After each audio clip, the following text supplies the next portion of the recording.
you so much for being with us again today. And so let's go back to a couple weeks ago. Your company had basically hit an all-time low, and it had happened overnight, and it was all because of coronavirus. Can you tell us a little bit about that? What was going on then? Oh yeah, my wife and I were actually, before we left for the Denver show for Facilitate with ASI. The virus had just started, taking off in the news, and it was talked about for a couple weeks, but it was still one of those things where people, it wasn't serious, but it wasn't as crazy as it was, when we left. Mm-hmm. So we're at Facilitate, and all of us at Facilitate are paying attention to, how, using hand sanitizer, protecting ourselves. In the meantime, back home, we're finding out from our staff and family members that things are going crazy here. Well, on top of that, our sales were, before we left, were going, up, up, up, up. Mm-hmm. Literally started gradually coming back down. Mm-hmm. Well, I remember you telling me that it was you were up about almost 20% for the first couple months of the year, right? Oh yeah. I mean, we increased sales. I think it was by about 70, 80,000 within the first couple of months of the year. I mean, it was massive growth. And because let's face it, anyone in this line of work, typically January, February is a much slower time for them because everybody's getting back to school. Colleges are getting in session. People are getting back from vacations, and people are doing their taxes. So you're used to like gradual increases. That's why it's important to constantly grow so you gain more market share to sustain those months. But when we got back, the first 2 days we got back, it was to a crawl. We went from selling $8,000 to $10,000 a day minimum to struggling to sell $2-3 grand. And then within 2 days, that is so dramatic to deal with that quickly. Oh yeah. Yeah. So within 2 days, we went from that to $500 or nothing a day. And for us having 20 full-time staff and a payroll of $12,000 a week minimum, not including taxes or anything else, like you can't sustain that. So we had a minimum of $100,000 worth of business out there where accounts receivables. Then we had, $45,000 in process worth of orders. But you had people at the same time while we're out of town and getting back in town trying to either stop orders, stop ordering altogether, cancel orders, or just not pay their bills. So to protect our cash flow and the company to stay open financially, that following week, like that week of, my wife was like, listen, we really should probably, look at laying some people off, this week. And I was like, well, we debated back and forth. We held out another week and it was just getting worse. So that's when we, midweek of the second week, we pulled the plug, and before we did, we sat down and went over the numbers of, all right, if we were to keep out of 20 of our staff, who are the most vital in the sense of how much experience do they have and how many different processes can they do and what do they bring to the tables? Because you need your strongest core, right, to not only work, but to work enough to help bring the next group back again. So we were building a plan not only to lay people off, but how fast we could bring them back. Right. And then on top of that, one of the crucial things that my wife and I were worried about was waiting for the unemployment to change to where, yes, they were only getting 60% at the time, but they weren't having to wait a whole week to file. So what we did was we timed it just right to where they had the week before that they were getting paid for that week, and then they worked almost a whole full week to begin with of the second week. So they weren't going to miss a paycheck at all. Okay. So that helped them. So that was the first problem we had to solve, was who we were going to keep, how many, and then breaking down how we were going to explain to the people separately of who we were going to keep without the group knowing and getting frustrated. And I have to say, our crew was phenomenal. I mean, we met with them for an hour and a half and gave them all the resources they needed to file and any questions they needed help. And to be clear, there's a real emotional impact that goes into that, because you're a small business. It's like a family in a way. It's people that you've hired over the course of, I think, your 17 years or so in business. I know just from, we were talking prior to the podcast here, and you mentioned you've never had to even come close to laying anybody off before. That's never been a reality. So I know that there was a real emotional toll, not only for the workers but for yourself. Yeah. And that was keeping you up at night, and you were looking to to kind of come up with a solution. What was the solution that you decided to look into? Can you tell us a little bit about that? Yeah. Let me talk about leading up to that too for a quick second. Mm-hmm. Sure. You know, my wife and I, for 2 full days, were just mentally besides ourselves. Like, Mm-hmm. we have 2 kids at home too. So we have a 13-year-old and a 16-year-old, and we have a Mm-hmm. 16-year-old that has a very rare disease. So we Mm-hmm. can't afford not to have health insurance to begin with. So Mm-hmm. you're dealing with the stress of staying open. How are you going to stay open? And then how are you going to let people go and deal Mm-hmm. with that mentally? So for 2 days, we were just down and out, you know, just trying to figure out numbers and just mentally distraught. Mm-hmm. Once we got past that, because you have to get past it. I mean, that's Mm-hmm. a very important step that people have to understand. You're going to hit It's a rock great bottom, point. and you have to get your mind back in it, because Mm-hmm. you have to be strong. So once we did that, we started looking at, all right, we just opened, you know, we sell safety gear, safety apparel, this, that, and a third. Well, then we started researching, what do people need, you Mm-hmm. know? So I started reaching out to all the politicians, and I Mm-hmm. said, listen, I know we haven't been claimed as an essential company yet, but here's a list of Mm-hmm. just some of the stuff I know we can get today. Mm-hmm. And then there's over 700,000 other products that are safety related that we have access to. Mm-hmm. And once we did that, we started getting feedback within an hour, 2 hours from our state, from our local Mm-hmm. politicians saying, we need goggles, we need face shields, we need this, that, and a third. So then my wife and I went into research mode Mm-hmm. with the ESP website and everything. And we're really able to hammer out who we could source these products from, because no one in our state or area had access to them. Mm-hmm. You know, you take like the N95 mask, you know, we're selling the KN95 mask, which is the Chinese version, right? Mm-hmm. But we have to have safety materials. Mm-hmm. So even though no one wants to buy them from China, we don't have a choice right now. Okay. So Okay. we figured out all the sources of who to buy from. We got the pricing down from them. We got it locked in. Mm-hmm. Then on top of that, we built an online store. Mm-hmm. And then once we did all that, we did all that within 24 hours. That was a 24-hour span.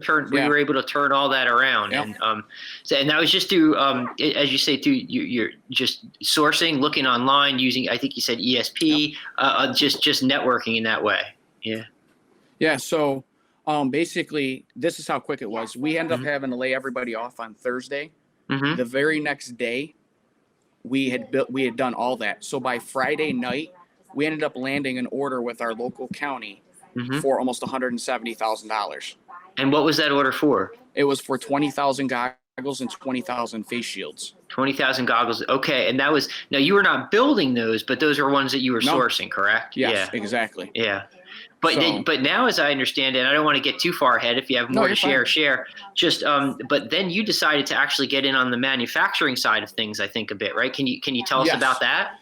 So after we sold that first large initial order to our emergency response services in our area for our county, because they Mhm. dispersed to other, you know, organizations, the following week we got a phone call from our local hospital, which we already do a lot of work for several years. Mhm. So from there, they came to us and they needed face shields. Mhm. Well, before we decided to make any, they ordered 5,000 manufactured. Okay. So we get that order going. The very next day, they're like, "Listen, can you get these faster?" I'm like, "Well, no, it's as fast as Mhm. as fast as they can get made." They're like, "Well, can you make them?" And I'm like, "Never made one," you know. Mhm. So we started researching that. So within 12 hours, we sourced all the materials. Not only did we source the materials, Mhm. we found all USA made products, Oh wow. and we were able to buy them within our state Okay. and manufacture them within our building. Okay. So that just led into multiple different orders, which we added that to the online store as well. Mhm.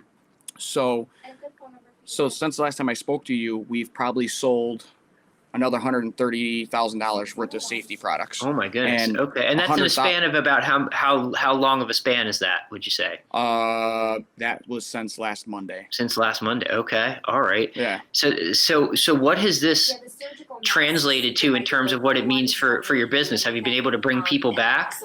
So long story short, we were able to bring back since yesterday. Well, last Friday we made our phone call to bring our first 2 people back. Okay. And to date we have, I think it's 6 of our full-time staff back out of. Okay. So we still had 6 before we when we laid everyone off, we brought 6 back. So we have So you're 12 up to of our 12. 20. Yep. Okay. So All right.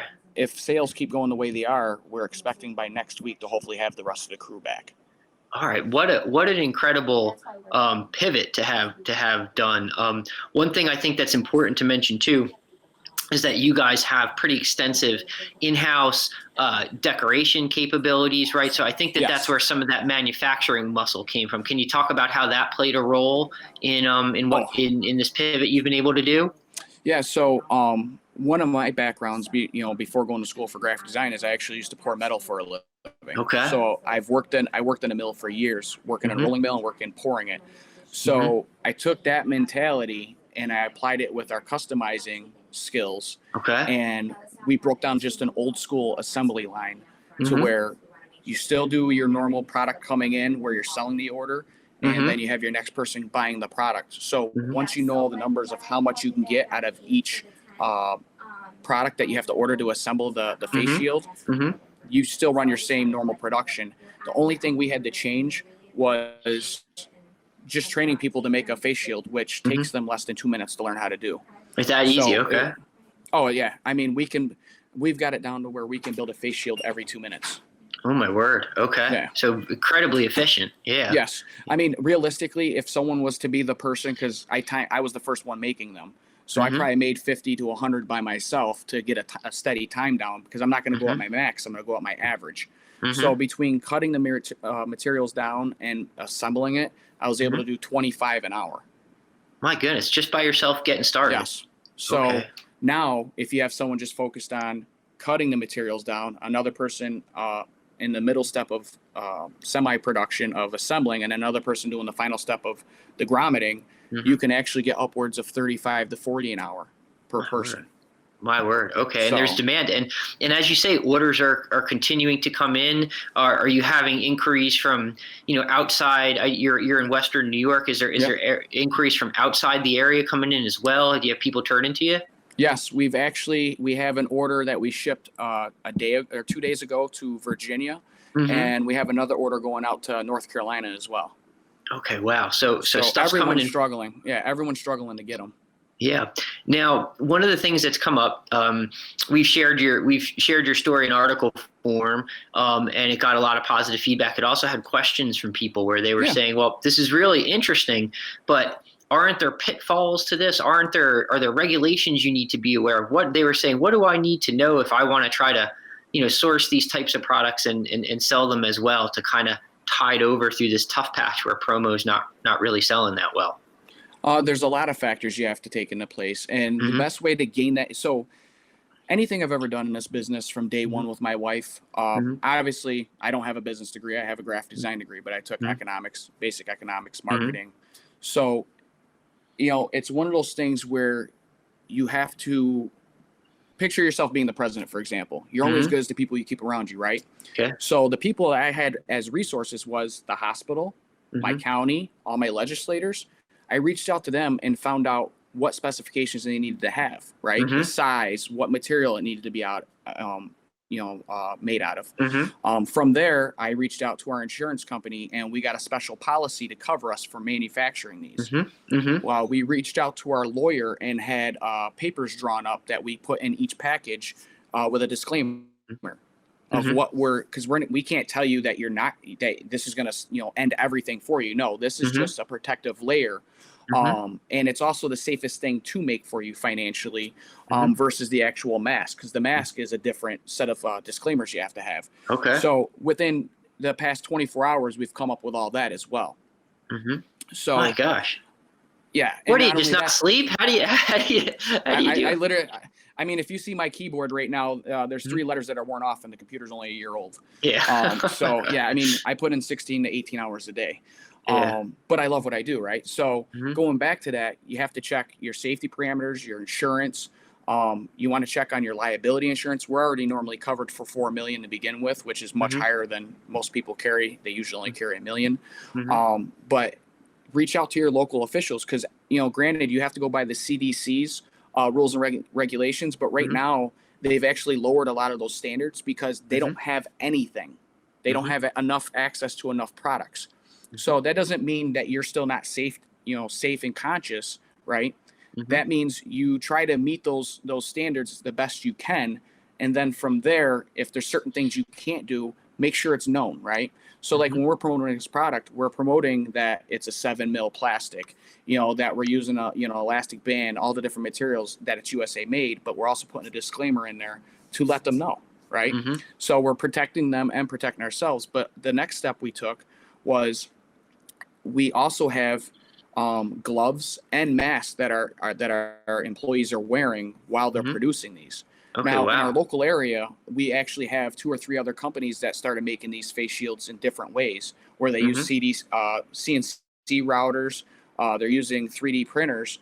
The problem is, not knocking them, but when they're shooting all this film of them making these things, they're not protecting themselves while they're making them, because it's not so much as you protecting yourself. You have raw materials coming in from all over, right? Right. It doesn't matter where. Good point. So you don't know who's touched them. You don't know who's handled them. So you have to use this, and it's more of a kind of common sense method of, well, if this person's got a liability of getting sick that can't get sick, I have to help prevent it by using, protecting my hands, protecting my eyes and face from touching their products while we're building it and while we're packaging it, so that way they're protected when receiving it. Now, obviously, it's still got handling, by different sources of receiving it, but at least we're limiting the liability on that end. I got it. So it's an absolutely fantastic point for the manufacturing side of it. How about on the products that you're you're not producing yourself? You are selling, I think, things that you're straight sourcing. You're not making everything in-house, obviously. So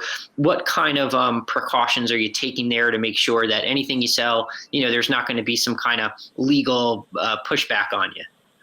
Well, the good thing about those products, and that's why it's important if you're an ASI member, and this is where I'm going to give ASI a huge plug on this stuff, because it's important that people are aware of this. When you're selling a product through, ASI, through the ESP website, they give you all the standards that the safety product has reached or, been certified for. So you're protected through that, right? Because it already went to all those standards. So if someone was to come back on you, it would actually fall back on your manufacturer too. So if they have all the patents and the FDA regulations and the CDC regulations that they're stating on their product, well, that's what you sourced it from. That's why you sourced it. So like when I send you a quote, for example, I'm not only sending you a picture of what the product looks like, I'm sending you all the description information and all the certifications that come with that product. So that's where you kind of separate your liability, and that's where your business insurance and everything falls into play. Yeah. So what it comes down to is make sure you're doing your homework on the company that you're sourcing from, and make sure that they can show proof of, the valid certifications or standards that need to be met on a particular product are indeed being met. And if you have those things, what I'm understanding is that's putting you in a strong position. Yes. That gives you another, it's basically, if you picture an onion, it's another layer, to the outside shield to protect you. And here's the thing. If you have a CPA, if you have an insurance company, if you have a bank, okay, here's another thing we didn't even talk about.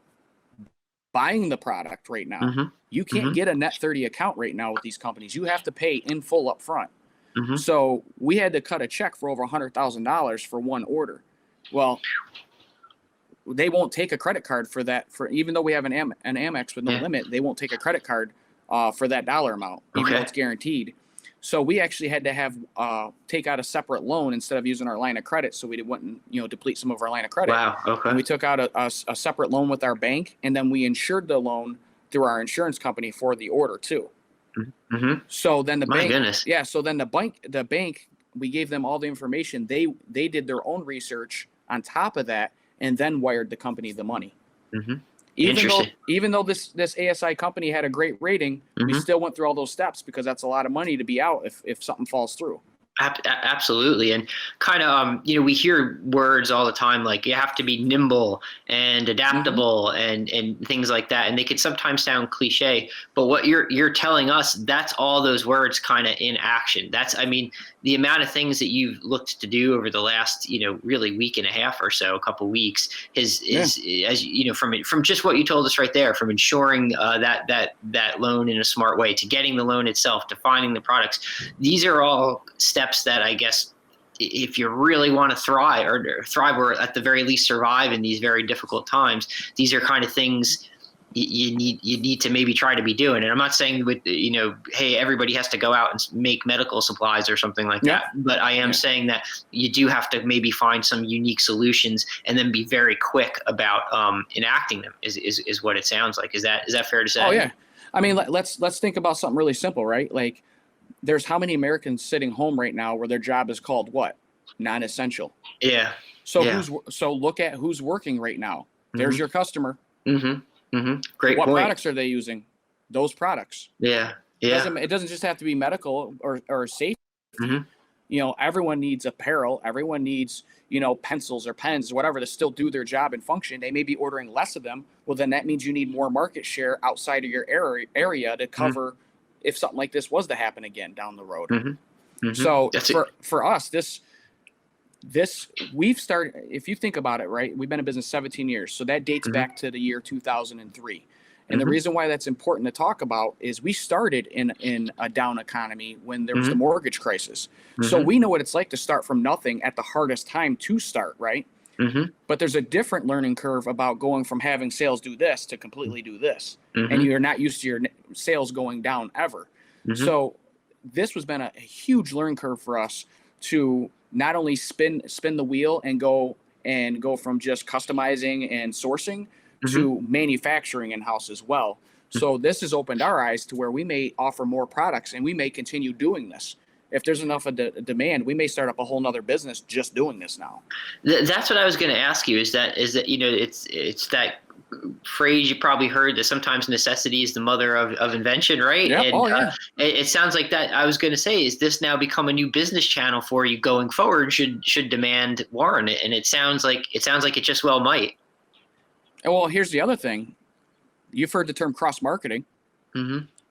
Why am I not going to put sales flyers for different products in every package going out? Because now I'm going to take, now they need this safety product right now, but in 1 to 3 months, they're going to need other stuff that we do. Right. So I'm selling this now over here, and then I'll be able to bring them back over onto the other side as well. So now it's a whole balloon effect, of cross-marketing. And that's no different. So basically all the practices we do as a company on a regular basis, we're still implementing them. So when we produce an order, we're constantly cross-advertising another product they didn't get inside their package. So we can lead to the next order quicker. So that's another avenue is people need, if you're meeting new people and you're doing work for new customers, while you're selling them what they have to have for safety protection, you should be educating them on the backside of what other products you have too to lead to the next sale. Because let's face it, you can quote 100 orders a day, but if you're only getting 3 a day, that means you need to quote 300 a day. So you keep improving, Right. So, great point. It's arithmetic there, right? So let's maybe try to end here. I would say you're adapting. You're bringing people back. You're looking to bring more back. How do you see this ultimately playing out in the long run? I know nobody has a crystal ball, but do you have any sense yet of when maybe the promo side of things start to return a little?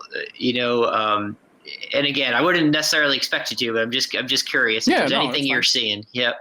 Well, I mean, here's a two-pronged problem, and I'm already facing it. So we might as well talk about this. I had to lay off 14 people, right? I've already had one person that's dealing with quarantine, whatever you want to call it, self-quarantine. Yep. And then I have another one that's just not going to come back. Period. He ended up. The person ended up finding a job working, stocking shelves, and they've got a 4-year degree, and they're just like, well, they're paying me decent money. I'm just going to stay here. And I'm like, you're going to give up a retirement plan, benefits, all that for that. Right. They're like, well, it's easier work. And I'm like, oh, okay. So priorities, I guess. Well, that's the thing. So, and I can't change that. Right.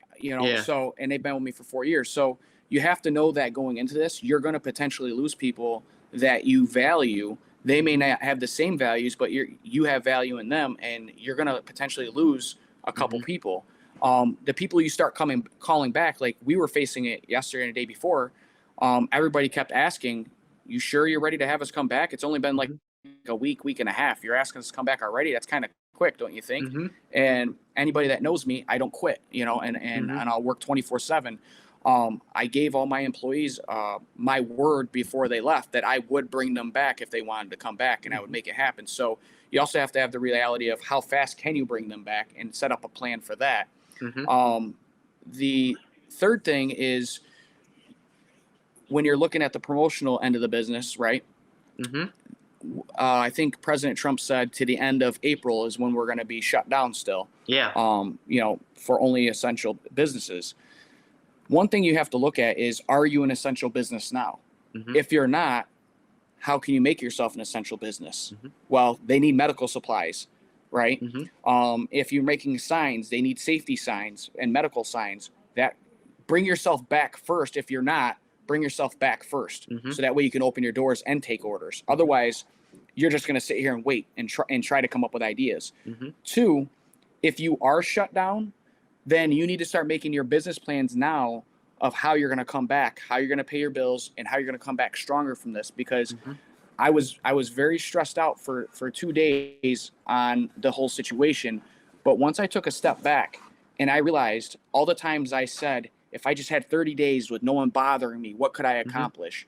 Well, yes, if you're shut down right now and you have 30 days and you're not making any income, this is the perfect time for you to restructure your company, restructure your loans if you need to, and get yourself organized like you've never been organized before. Mm-hmm. And I strongly suggest that everybody takes advantage of that time if they have it.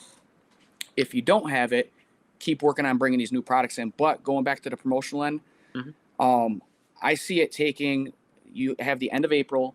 I see May and June is when it's going to start picking back up, because granted, people are going to be cautious at spending, but there's going to be a lot of people that still need to spend. So make sure your marketing's out there, make sure you're on the top of mind awareness. Granted, your company could be shut down, but you could still be advertising. You can still be saying, hey, this is what's coming down the pipeline. You can still start sourcing new products or existing products for pricing. But I think it's going to take a 2 to 3 month period to see it creep back in. And then within 6 months, I think we're going to see sales like we've never seen before, because you're also going to see a lot more U.S. manufacturers coming back. Okay. All right. Well, Howard, thank you so much for taking some time to speak with us. You're so candid in what you share about what you're doing and everything, and that's greatly appreciated. And I think the advice that you've given is definitely stuff that people in the industry should take to heart. And in a lot of ways, I think you're very representative of the American small business owner that's out there, that's trying to be, as we said before, agile, nimble, and trying to adapt to really these crazy, unprecedented times. So, Howard, thank you so much for chatting with us. Thanks for having me.